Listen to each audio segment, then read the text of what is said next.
along with his wallet. She was certain he'd not been happy, but she'd wanted payments for her services and felt it only right. Upon arriving in Boston, her plan had been to find another Mark, relieve him of his funds, and take a steamer to Canada, hoping the Pinkertons would give up the chase and go after other prey.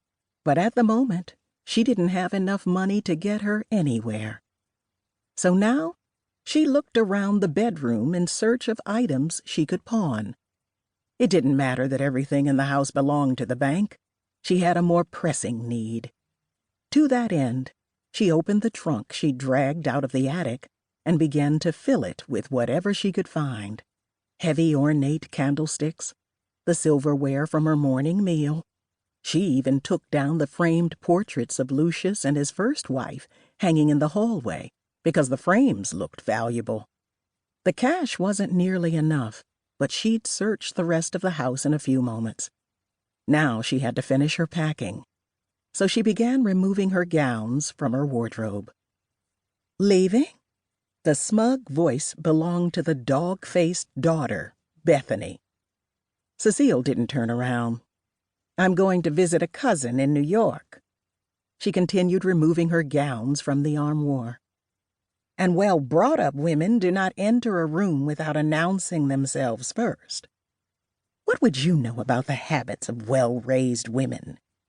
Enough to know that you are not. Neither are you, according to the wire I received today from a Pinkerton. Cecile paused, but only for a moment, then began placing her face paints into a small carpet bag. Have you been fabricating tales, Bethany? I know you've never cared for me, but Pinkertons? That's a bit over the top, even for you. According to the wire, fabrications aren't needed. Pinkertons have been trying to run you to ground for years. Apparently you make your living preying on men like my father. I've no idea what you're babbling about. No? Then maybe when the man arrives he can voice it in a language you do understand.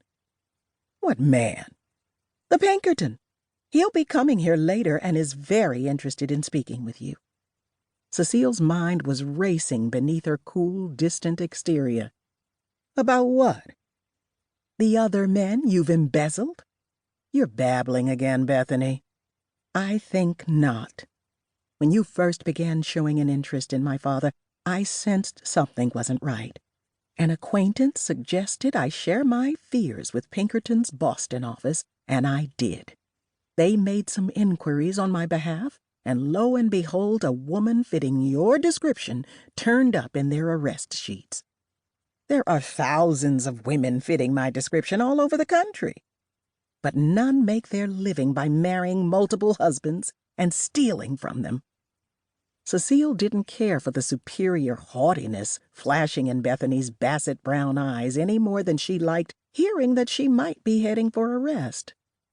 On the pretext of placing her night clothes in the trunk, Cecile walked over to it and wrapped her hand around one of the heavy candlesticks hidden beneath her gowns.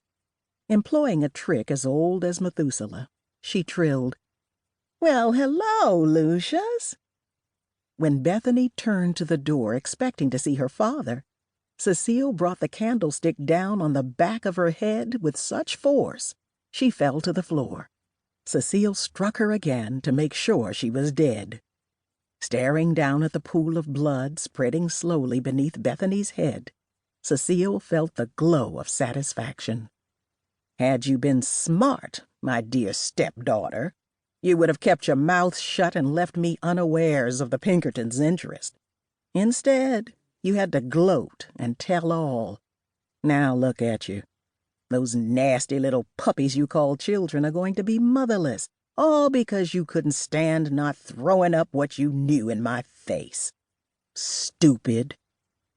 It came to Cecile that she had been stupid as well. Murder was a very serious offense. Had she been thinking, she would have struck Bethany only hard enough to render her senseless, tied and gagged her, and stuffed her in a closet somewhere. Instead, she'd killed her. Now she was really going to have to go to ground, and in a place no one, not even the Pinkertons, would think to look.